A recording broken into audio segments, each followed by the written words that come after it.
business. Hey, look, it took us some time, but we're ready to get down to business, just like Corsi. Um, you know, I'm finding out a lot of things as I go on. I'm learning a lot of things of this technology and the people that surround the technology, and we're trying our best.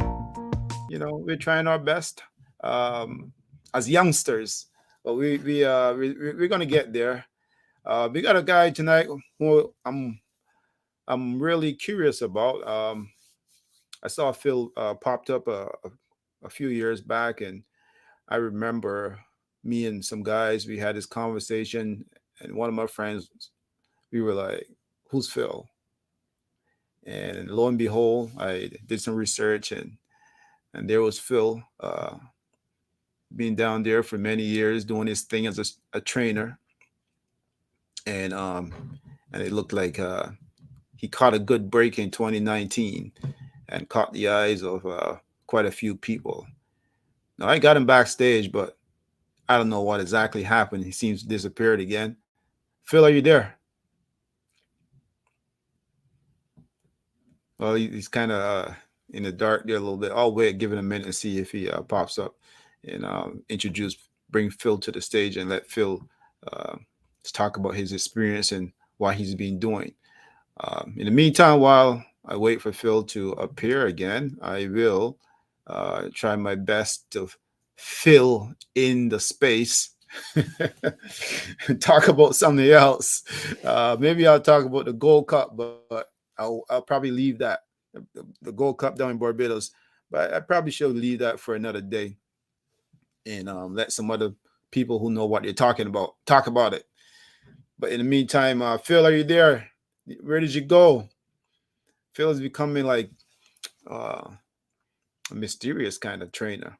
I wonder if he's like that on the back stretch. I wonder if there's anybody out there who knows Phil and know what he's like, and his personality. Seems like a funny guy. Let's see. Let's see if he can get Phil in. Well, he was there, and now he's gone. So, hey Dave, how you doing, my brother? Long time no see, long time no hear, man. You still down west, out in Winnipeg or somewhere like that? Good to see you, my brother. And I'm waiting for the trainer, Phil. He was just talking to him, and all of a sudden he went backstage and disappeared. I don't know what happens backstage, but maybe he can tell me what happened backstage. You got kidnapped or something. Phil, my brother, where are you?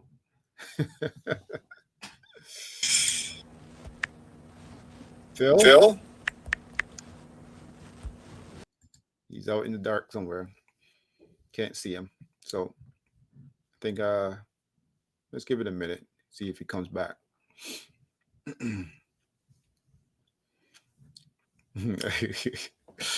I'll tell you guys a little story maybe another day, but I don't want to, you know, I don't want to spill the funny stuff tonight.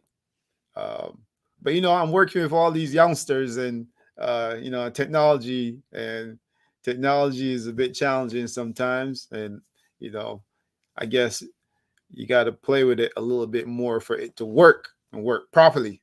The more practice, the better you get at it. So, uh, once you get going, we'll see. I'm having a thrill watching, um, the guys from past jump into technology and start to figure some stuff out. So for me, it's quite thrilling to watch, and a little bit of chuckles and funny stuff here and there.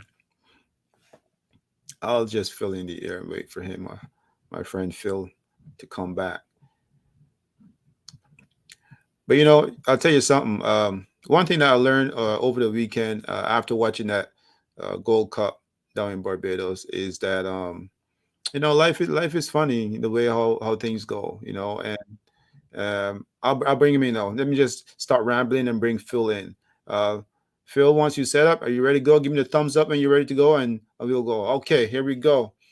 All right, here we go, guys. My guy Phil. Let's do this. Yeah. All right. Hey, We finally Phil. got on. Hey, listen, man. Welcome Where to you the been? platform, man. I was talking to you for a minute. All of a I sudden, know. you disappeared. What happened? I was talking to you. You weren't talking back. Oh, I couldn't see you. Thought you were being rude. I get the. Hey, first of all, I want. Well, I just said welcome, but welcome, man. Welcome. It's been a Hey, minute. thanks for having me on. Hey, no problem. My pleasure.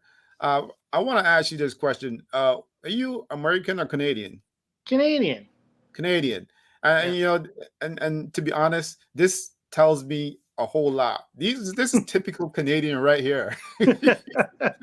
It doesn't get any better. Yeah. You want to know?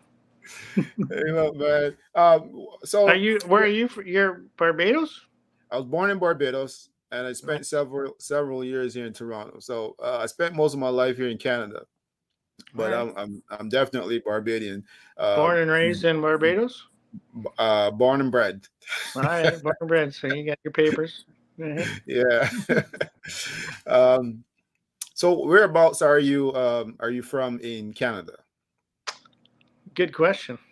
I was born in British Columbia. Hmm. My dad came over from Ireland and raised 6 kids in British Columbia, and I was the last of 6. Uh, yeah, I started training horses in BC. My dad was a trainer, and And go who ahead. was your dad? What was his name? His name was R.W. Hall. R.W. Hall. You know what? I'll tell you something, Phil. I looked up um, the halls Checked on it out. Equibase, and there's Yeah, so no, there's many yeah. when it comes to training. So many, so many. So your dad was a top trainer, and you He decided wasn't a to. top trainer. He was like he came over and he met a girl, my mom in Vancouver, and he used to ride horses in Ireland and that, and got a he started training horses at a young age, and he got a really good horse. Got a horse called George Royale. I don't know if you ever heard of him.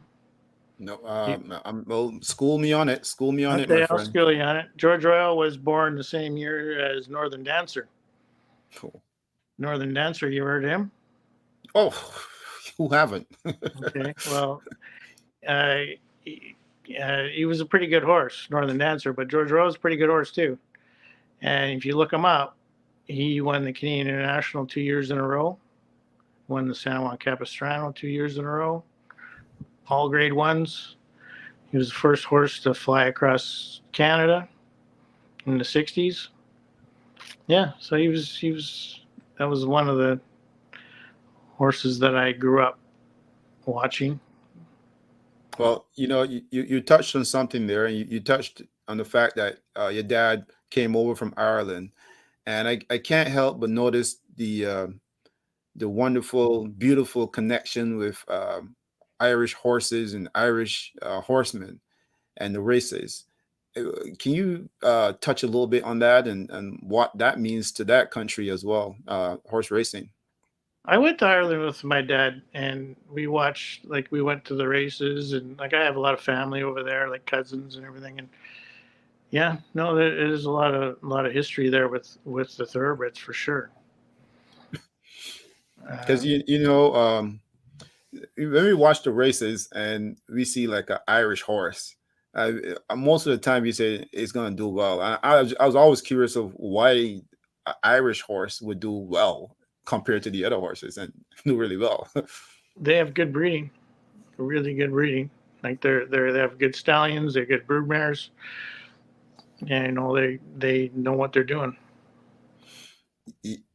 Yeah, I mean, and it's the same argument because most of the time when I speak with trainers and I ask them, tell me a little bit about the American versus Canadian, and then they said, they go back to the blood, they go back to so many different angles, But I'm always curious to know why some horses from some parts of the world would do better than others. You know what I mean? Well, I would think consistency. Like I mean, like you look at. That's a good question. I mean, but they're better bred. Like they're just like when you get a good mare and you get a good sire, and they race really well on the racetrack, you're going to breed them together, right?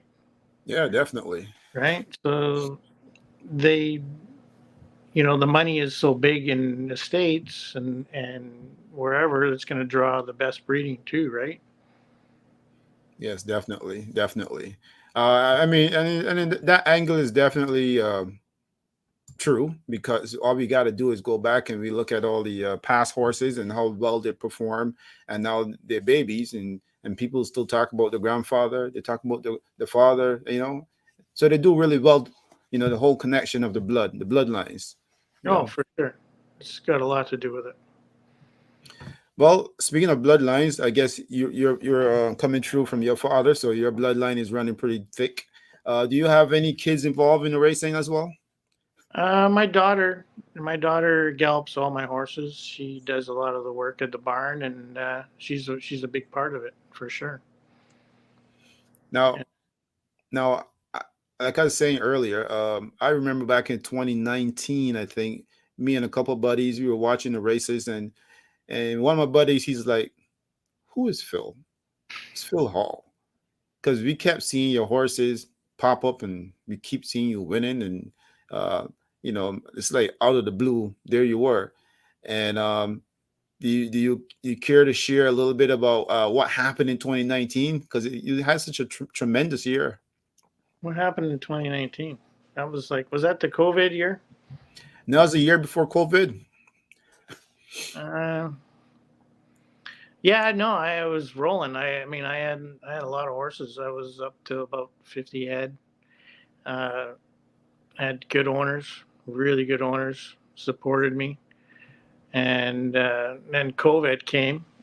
I was down in Phoenix. I used to go to Phoenix and train down at Turf Paradise, and kind of things got all messed up, and with like whether Hastings was going to run, and I decided, Woodbine really wanted me to come out with some horses, so I ended up dispersing a lot of the horses to different trainers and Hastings, and just made a big move. I made a big move to Woodbine. It was a big move for me, to come out here. I have all. I've been here 3 years. I still have the same owners that have stuck with me from BC.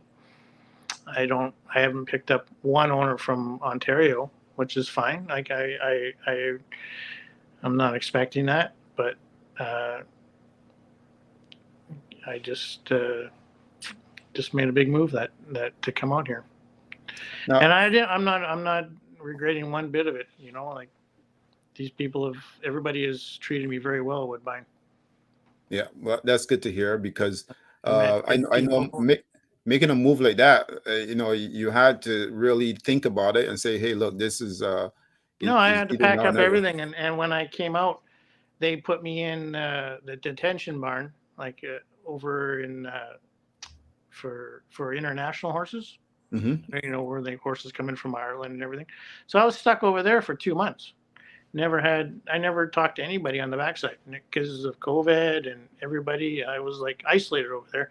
So when finally you get to get out, I start to get to meet people, and it's good to get out there and see, talk to different trainers and everything, because this is a big track. It really is. It's not like a little track I come from. I come from a little bull ring, like Well, five. but when I looked up your statistics, Phil, I can tell you it told me a lot about perhaps your personality. And correct me if I'm wrong, but you're not scared. You're not scared to move around. You know, Like I've seen you, like you've raced that exhibition park, right? yeah, Kamloops, Hastings, Sunflower, Kin Park. Yeah, That's I, that's I the raced boy at some. down. I raced at some bush tracks, like I mean bush tracks, and I've raced all over. And you know what? It ain't any different here in Woodbine. Like you just run for more money. I'm just curious to know about these tracks though, sunflower. Like these tell Some, can all you explain these tracks to me? Because right, they're all gone. They're all gone. They're tracks of the past, right? Like they're in history. But those were tracks that were, back in the day. People, they were bush tracks, like B tracks, C tracks, right? So a lot of times I went up there. I had a bunch of horses, and I was like, oh, I had a maiden that I can't cut it. And I was like, this horse needs to do something. He can't win here. I got to find somewhere else to go. And I needed to get it out of town too. So I'd put the horse in the trailer, and I'd go to the Kamloops or Sunflower Downs or wherever it was, and I went up there and I ran, and it that was something to do. that to me that's really thrilling. That's pretty cool actually. I mean, you want to make that money, you want to get that. But it was more for the fun. It was more for the oh, okay, I It was see. more for the horse's confidence too, right? Like, I mean, I wanted to get the horse's confidence up, and you know, times have changed with the horse racing in Canada. It Like sure has. Hastings Park, that's why. I mean, I'd probably still be at Hastings Park if it wasn't doing what it was doing. Interesting. I know we always look forward to watching Hastings from an Ontario point of view. At least me and my buddies, when we're a Sunday evening or something like that, we always look forward to watching Hastings. Yeah, And I no, I had asked a lot of Barbara good Hess, memories. yeah, I asked Barbara Hess, like, what happened? And I guess the purses they kind of dip a little bit, and they keep seems like they keep dipping. Well, that was my decision to come out here. Is like at the time when COVID was and I was like, I I was on HBPA at that time, and I remember they were saying they were going to cut the purses, they were going to hack the purses, and I said, I can't do this to my owners. I had 50 horses in training, and they're going to hack the purses, and I got to give these people bills. I said, can't do it, can't do it. I said, this doesn't make sense. I said, either turn these horses out, give them the year off, or I'm going somewhere else. And I chose to go somewhere else, and I went to Woodbine. And I'm glad I did. Nice. Well, I'm glad you're here because, to be honest, I mean, we look forward to seeing your horses run. It's always a nice surprise when, not surprise, but it's always nice to see when they don't expect you and your horses pop up and you know pop off their heads, and it looks it's pretty cool for the public, the fans to watch. Uh, Well, yeah, I mean, they don't know me, right? And I don't know them. So it's hopefully my name gets out there a little more. yeah, definitely. There was the one somebody online was asking, how many horses do you currently have right now? Right now, I have 15. I have 16 stalls at the track, but I have 15 horses. One horse hopefully comes soon, but yeah, I have 15. Now, I know the Four first baby. I that. bought four babies at the sale Mhm. because that's one thing I learned right away is like I need Ontario breds, I need Canadian breds, and so I had some clients, so we stepped up and we went to the sale and we bought four babies, and you know hopefully to have some luck next year. Yeah, well, I mean, let's hope so because you never know what these babies can do. I love the Um, babies because they feel you. definitely. Is there anything magical, anything that you have up your sleeve that you kind of like hide away from other trainers that you do to make these horses run? No, no, there's no Okay. secret. There's no secret. I mean, everyone thinks everyone thinks you got some secret potion, but no, you just try to be the best for the horse, right? That's right. That's right. Now, some people say, if the horse can run, the horse can run, and I remember one of my um, people that I knew who's a horse owner, and he had a trainer, and the trainer would always say, if the horse can run, the horse can run. He wouldn't give the horse anything. He was No, really old school. You're the kind of trainer like that too, or you're not? I personally would like to see all the drugs gone in horse racing because they got his Heiza down there, Hisa, or whatever you want to call it. Hmm. And I'd like to see one uniform thing, and everybody just run cold, just run nothing. Like just the horse ain't right, don't lead her over. We don't need any breakdowns out there because that's the worst thing for horse racing, right? Yeah, definitely. We want to see everybody, like, if the horse isn't right, don't bring it over. Uh, you know, um, a lot of people will say that. I know down in Barbados, I think they're not allowed to use any drugs at all on the horses. Um, like you said, if the horse can run, it can run. If it can't, then it just Yeah. wouldn't run. No, I So want a level playing field, right? And that's when they're trying to bring it in, and hopefully that works. a lot of people would agree on the same thing. But I think there would be some people who would disagree. And judging from the headlines we see from day to day, there's a lot of top, as we call top trainers, that every now and then their names pop up in the headlines, and we see a lot of stuff about them. So definitely, I guess no trainer wants their name on that front page. Yeah, but it's a tough game. Like, I mean, all it takes is one bad slip of somebody doing something in your barn. Like, if I got a small stable, I got 15 horses. I try to keep it very. I got my daughter. I got a couple people in the barn. That's it. But if you got, talk about 100 head. Now you got a lot of people in your barn, and all it takes is one bad employee to mess your whole freaking career. Hmm. Right? Not like, I'm just saying, like, it Yeah, can ruin your career. Like, you're putting your name out there as a trainer, right? And you get one guy yeah. that in your barn that don't like you, he could ruin you. I've always Am heard the I right? same thing. I know Am I there's some right? trainers who won't. I mean, you're right. I mean, there's some trainers who won't let nobody touch any of the Yeah. medicines or anything, No, right? no, Because I lock it all up. Like, it's yeah, locked up. It's locked up because, but how much control can you have too, right? Like, and like, I've had one bad test in my life, and it was just an error, not on our part. It was on a veterinarian part, and it's on my record.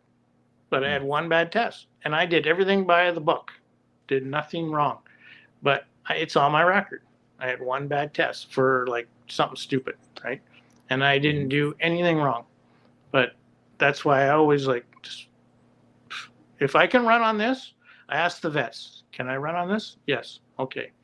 But I'd rather see it where I don't need to run on anything. I don't need to, because I want a level playing field.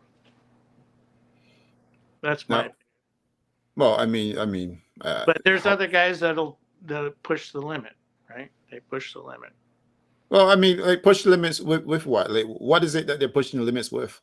Well, they're gonna push. They're gonna push whatever they can push, right? Like, if they can push, if they say, "Oh, you can use this at this amount of time," and on a level, they're gonna go a little bit further. Okay, I gotcha. You know what I I'm got saying? Where if they you. just took it all away, Yeah. Hmm. nobody can use anything. You won't have a problem at all I because have no problem with, any drug would be right, like deemed to be a baseball, suspension. NFL, anything, basketball. All those guys are Mhm. tested, aren't they? Or like they get all like, you can't do whatever. So just make it a level playing field. Well, some let's play devil advocate because somebody said one time they probably would like to see they all on drugs and No, let them all run. no, they're not. Like, there's good people back there, right? Like that's the thing about horse racing. They get a bad rap because there's so many good people back there, and they get one or two people that just kind of ruin it. They ruin it. Like, it pisses me off actually, because I'll read about it, and I was like, they're just black. And you'll get, the guy will get one bad test for something or whatever, and they'll think the guy's a big cheat. I'm going, Yeah. that guy ain't a cheat. He's a good horseman, but you just labeled him as a cheat. That must be tough because somebody explained that to me one time, especially when they were discussing one of the Dutro guys coming back into the game after so many years, and somebody was saying, just one mistake, and people are labeled, people are written off. So that must be pretty tough for a trainer when that happens, or if it happens, uh, to fit in.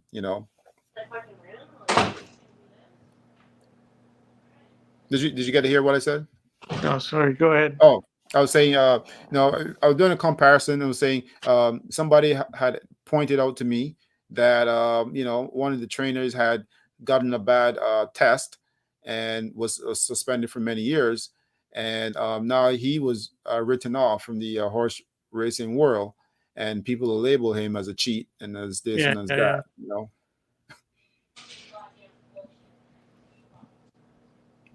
So that must be pretty tough for any trainer to absorb. yeah, yeah. No, that would be tough. Yes, yes. Now, who were your mentors coming into this game? My dad. Yeah, my dad was like I kind of watched him do what he did, and I followed him. Yeah, Uh, and I had a brother-in-law that taught me how to gallop. Really good mhm. influence on me. Learned a lot from him. I want to ask you about that because, how important is it for you to know all the ins and outs of managing horses, looking after them? If you ever decide for a young trainer to get into this game, learn to ride and ride well, and also look after the animals as well. What was that again? Now, how important is it to learn the ins and outs of all those little things like riding and actually looking after the animals coming into this game? Well, I think the most important thing, like underrated job in horse racing, is a gal person, like the Hmm. person that exercises every morning. I think that's a big thing. Like they can give you feedback. They know everything that they can tell you anything about that horse. Hmm. That's my opinion. Like I galloped horses for a lot of years, broke a lot of horses. I don't do it anymore, but I think that's a underrated job, breaking and galloping. Now, coming in from BC into Ontario, was for you. What's your feelings? Is there a big difference with the horsemanship down here and compared to BC? I don't think there's a big difference. I think the big difference was for me is I'm still learning is so many different distances that they run. Like you've got turf, you've got 5/8, you've got mile and a half, you've got like there's a lot of that, and then you got the Tapeta. The Tapeta really I'm still trying to figure out like that aspect of it. I think is tough, like learning that part of it. Because predominantly you raced on dirt, right? Hang on one second. Yeah, we raced on a lot of dirt. Are you distracted? Do you need me to No, I'm give you a okay. minute? No, I'm all right. Okay, I'll get. okay. Just checking. Just checking on you had the look, Phil. Just want to make sure you're all right.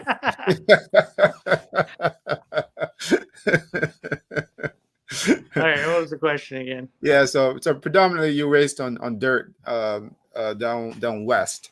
I know Hastings is all dirt, and you did a lot of racing at Turf Paradise and those other tracks. All dirt, right? Yeah, all And dirt. well, Turf Paradise had grass too as well, right? Yeah, they had turf there, but it really was more like that turf course was not the same as the turf course you got here at Woodbine. It was more of a, it's just like sand with green Mm. grass on top. It just looks like Yeah. they painted it. That's interesting. Yeah, So how does Woodbine rate within the grass world? that's top notch. I think that's a pretty good turf course. Like, I mean, that outer turf is really good. The inner turf was different. Like it just seemed like horses ran different on the inner than the outer. Hmm. Well, I mean, Woodbine is a first class racetrack, so I'm pretty sure most horsemen would agree on that. Yeah. No, I think it's a world class place. Now, do you have any horses that we can look out for this year that can catch our attention that we can? It's hard to say. I just started training on the 1st of March, so we're at all the older horses in. I'm excited about the babies I have. I don't know how good they are, but I bought some babies at the Ontario sale. Mhm. Uh, I had Super Sinclair. She ran second in the sale stake. Uh, Half in the wrapper. She set a track record there. Mm. But Well, apparently they took it away, I heard. I didn't understand that. well, horse racing is a funny. Horse racing is a funny thing. Yeah, they told me I set a track record, and then they said, "Oh no, you didn't." I said, "Are you sure?" Because the wind was downwind, everything. So, Hey, what's the who's the best owner for you to train for so far that you've been around? You said you kept the owners you had I had a from lot of BC. good owners. Like they're all still. A lot of guys are still with me. A lot of guys made me too. Like when I was like when you said like 2019, 2018, I did really good, but I had some really good owners. Like I had a really couple of good owners. Well, I know you Peter got Redekop. I don't know if you know him. Peter Redekop. I see the name. Yeah. Um, BC versus Ontario. I know that. Do you ever miss BC? Do you ever miss that dirt track down there? I do. I had a lot of good times there, right? Had a lot of friends. My family's all out there. Yeah. No, I do miss BC. Yeah. Now, are you looking forward to this season here at Woodbine? Because everyone is getting ready. Yeah. Yeah. No, I see the track is their hair on out there every day and doing all they can do. Like, I mean, it looks good. Okay. Um, no, I had a bunch of questions that I had to ask you. Um, how much more time do I have with you, anyways? I'm here. As much as you want. Okay, well, let's get a few more in here.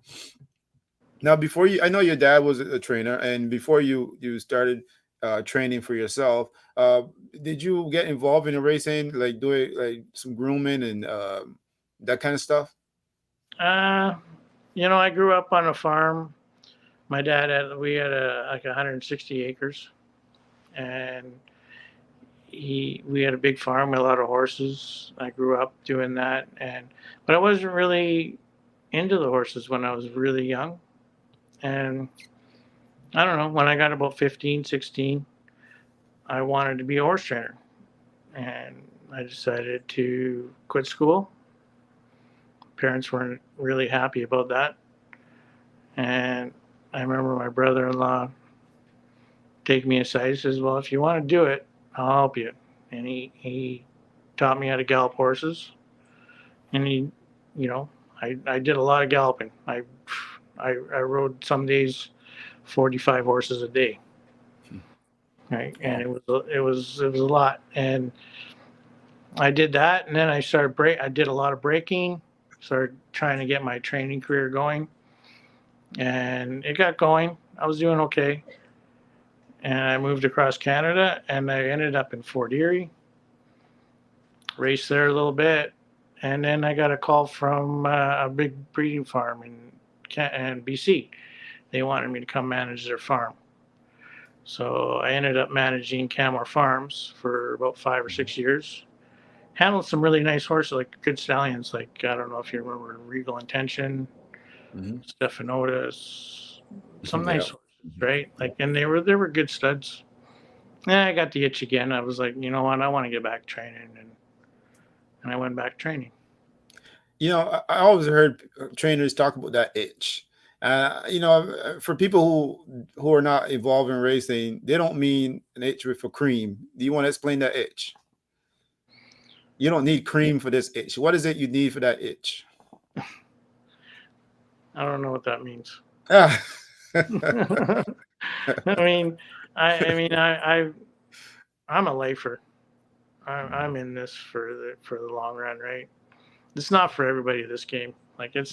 it's tough, right? Like there's a lot. There's more lows than there is highs, and you know what? When you win, it feels great, but there is a lot of lows in the game, and but I love it. I mean, I like it. I really like.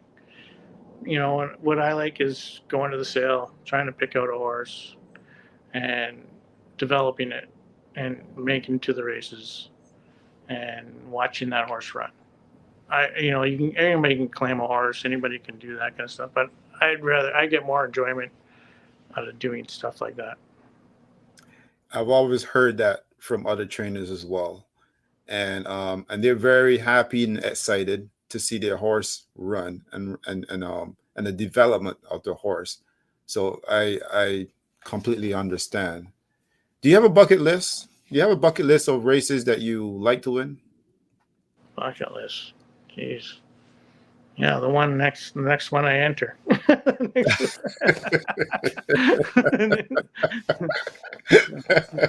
uh, Bucket list. You know what? Canadian. I seen that they renewed the Canadian International this year. I wouldn't mind winning that. So they're bringing it back. I heard that. I just read that today. I haven't seen the news yet, so I'll have to pick up on those longest yard newspapers and see what's in there. Yeah, But it was Woodbine or something. It was on somebody posted it. I always They're like that gonna race. renew. Yeah, no, Love it.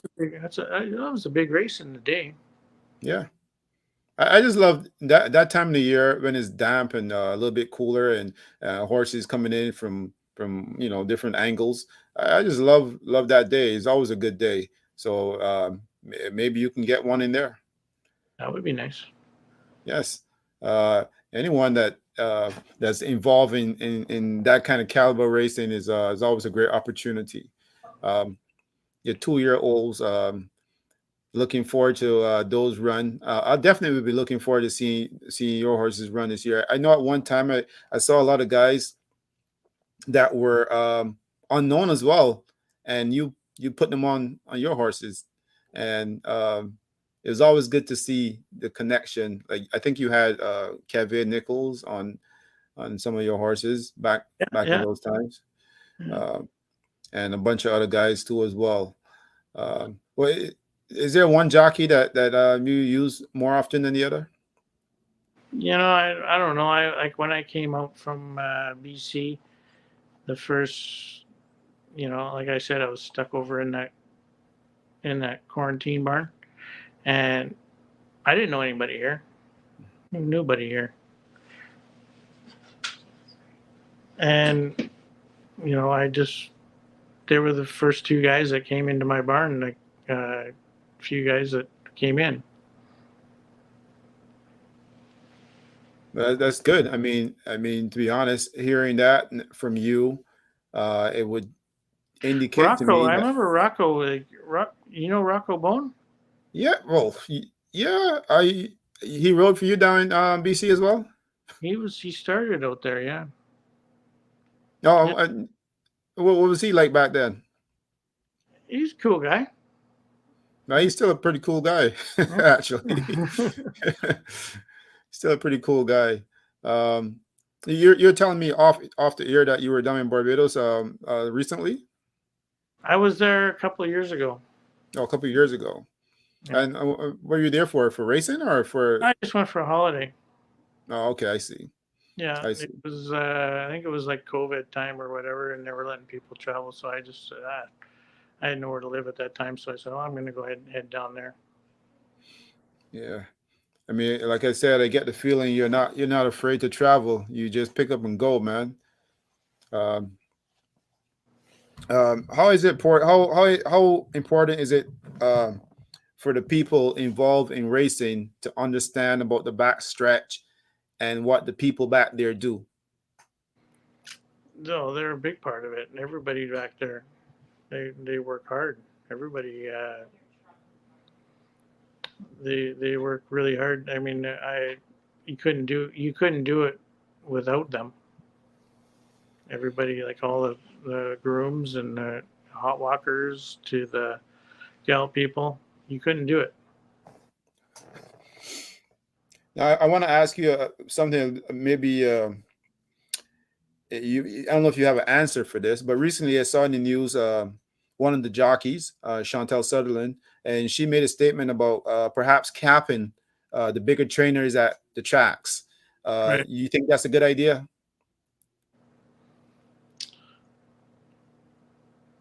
I think that's a tough question because how are you gonna manage that? How are you gonna manage that? Right? Like how many stalls they get? There's empty stalls at a lot of racetracks right now, Mhm. right? So I don't think it's a matter of uh, the trainers getting all the horses. They make it tough on you, Mhm. like those super trainers, like they call them. They do. They make it tough because they can control a lot. You know, if they got four $35,000 horses, they can run two in there and they can run another two for 25 or 16 and make it hard on the little guy.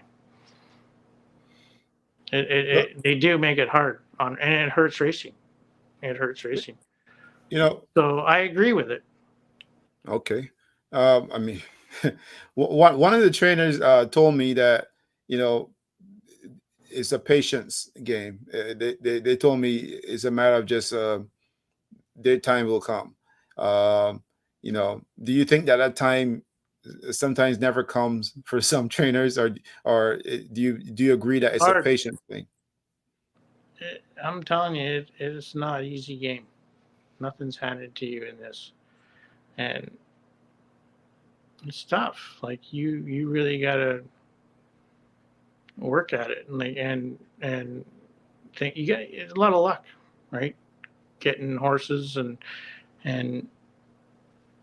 I don't like. I mean, my daughter came into it, and I was talking to her tonight, and I was like, "Are you sure this is the path you want to take?"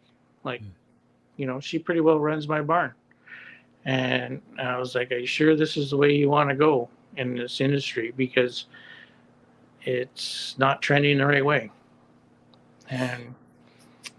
And she's very talented, right? And then there's a lot of talented people down there, and it's scary times sometimes, Yeah. Now, do you do you still have that passion for training, like when you've the first few years when you started out? I do, I do get it, and but it's the help. You really need that help. You have to have the people behind you and to do it as a trainer because I did it like myself. I pretty well when I was on the backs of them all my life pretty much when I galloped and I was the trainer and I like to be my own boss and so when I packed it in I didn't gallop about 5-6 years ago. I quit and I know how much importance it is for the person that gets on them. And so I always said, you know what, if I'm not gonna train anymore,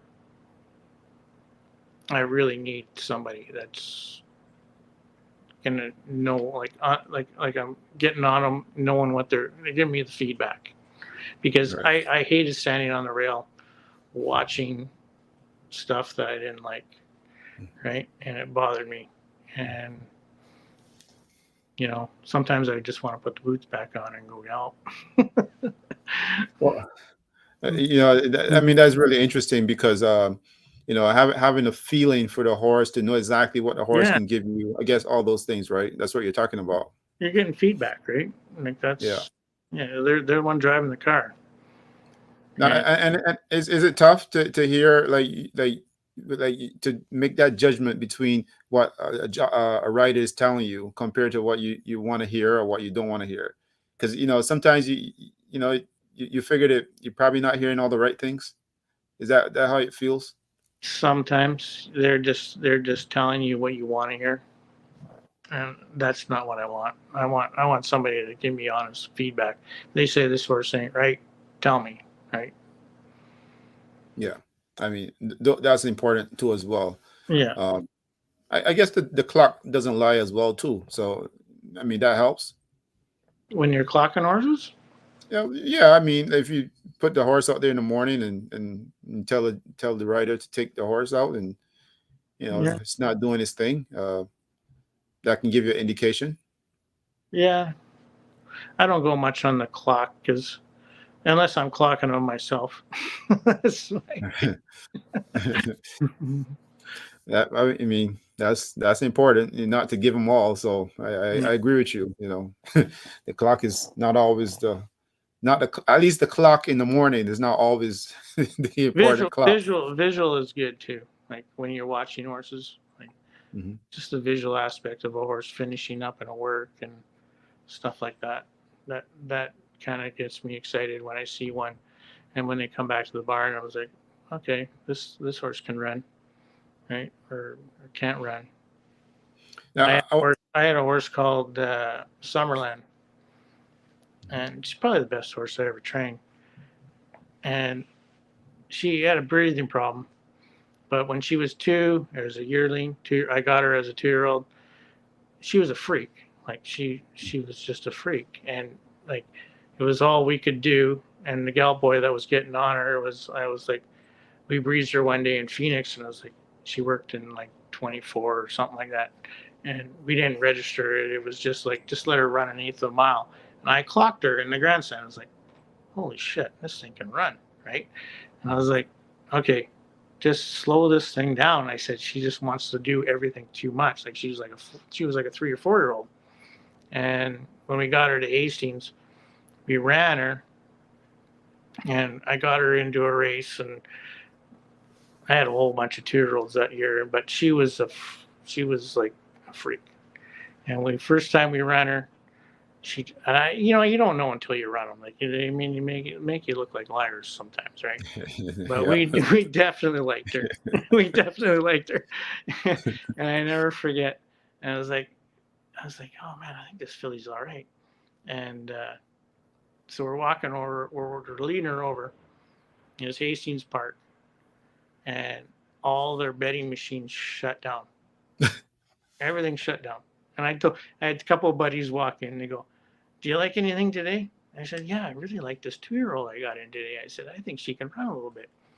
So we bring her into the paddock, and all these fancy Kentucky breds came in, and she was just a little tiny little thing, and she just went, shh, and she broke the track record, and she won by about 10, but nobody could bet on her.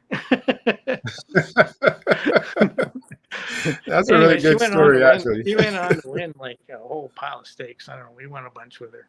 She gave me a lot of thrills. That's a really good story, actually. Yeah. Just blew them away, and nobody can Another bet on horse, her. another horse I could tell you is Calgary Caper. He I remember that That one. horse ran Remember out that one. here in Ontario.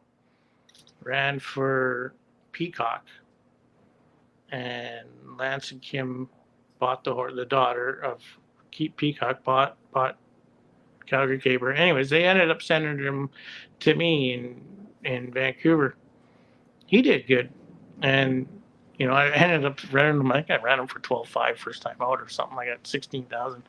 But anyways, he ended up jumping up and winning a bunch of stakes, and had a great time with him.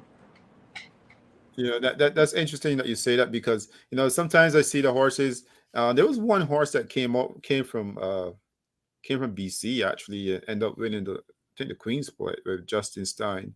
But Oh yeah, yeah, yeah. That, I trained for that guy. What the hell was his name? Yeah, I know the horse you're talking about. I think yeah, I broke the sister to that horse.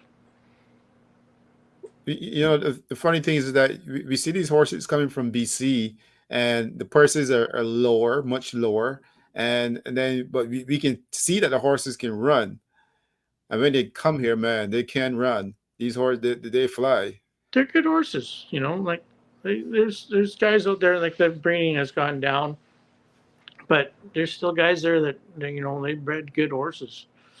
You know, there was it's tough. It was tough out there. It's still tough. I mean they don't run for the money that they run here, Hmm. but you know it's a shame. I'd probably still be there if the racing was good. You know, but it kind of declined a little bit, and you know, COVID kind of made my decision to move. And to come to Ontario, Ontario is interesting because I noticed that last year there was quite a few people that did well. I mean, from talking to a lot of people, I often hear some people say, because of all the regulations that are coming in, there's a lot of smaller trainers that are starting to do a lot better. What's your thoughts on that? A lot of smaller trainers coming in. Where you're here? Yeah, they say like a lot of smaller trainers are Yeah, starting no, to that's do a good. lot No, better. yeah, no, that's good. That's good for racing. Hmm. Like, I mean, I know I hear it all the time. They were talking about it. You know, you run a lot more races. You know, you run 4 days a week. You run 9 days. Like I was coming from a meet that ran 2 days a week and 7, 8 races a day. Good luck. Hmm. Like I mean, I was running three horses in a race every freaking like 2, 3 horses in every race, and it wasn't fun. Like it was like you're talking about super trainers. That's what happens is people go to one and it's not right. It's not right. Wow, wow. I, And I I know that. I'm not going to name names at Woodbine, but that's what's going to happen here soon too. And then do you want to explain that? Like, go deep into it. Explain a little bit more.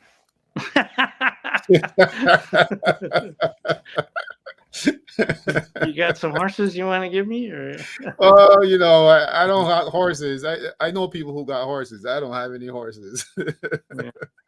I don't know what the solution is. I don't know. What do you think the solution is? I would be doing myself a disfavor if I come up with a solution. The horse people would come after me and tell me I don't know what I'm talking about. So I'll keep my thoughts to myself.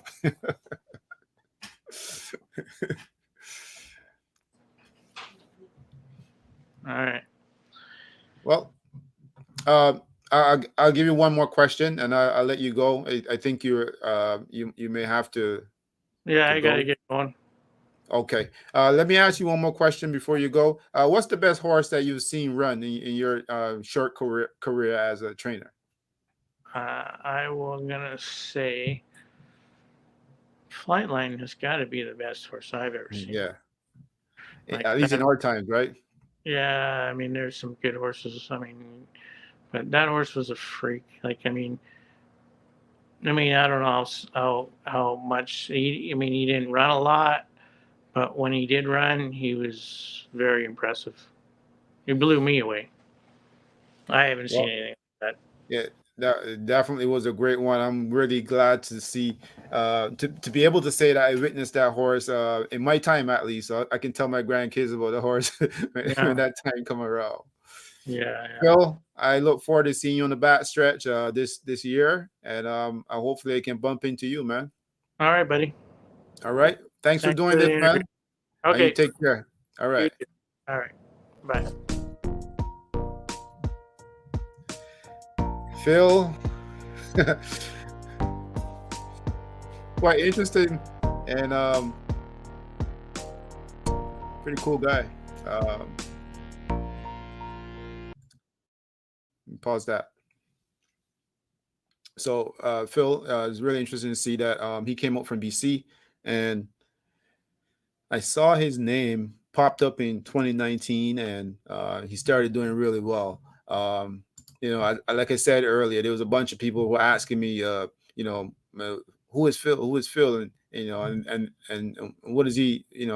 Where's he coming from? All of a sudden, 2022 last year, his horses made like $450,000, just a little bit over that, just a little bit shy of $451,000. And in 2021, it's like 231,000, something like that. In 2019, he made almost $1 million if his horses. But coming from BC, he said this guy's not afraid to move around.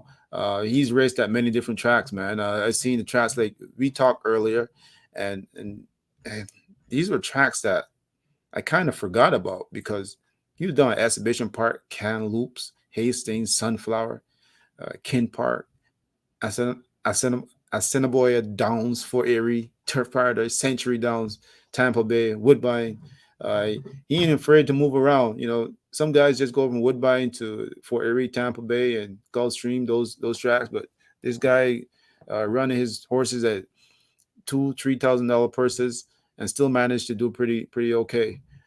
Those are the kind of guys I want to talk to and hear their stories, and perhaps they can share a little bit about some of the things that they do.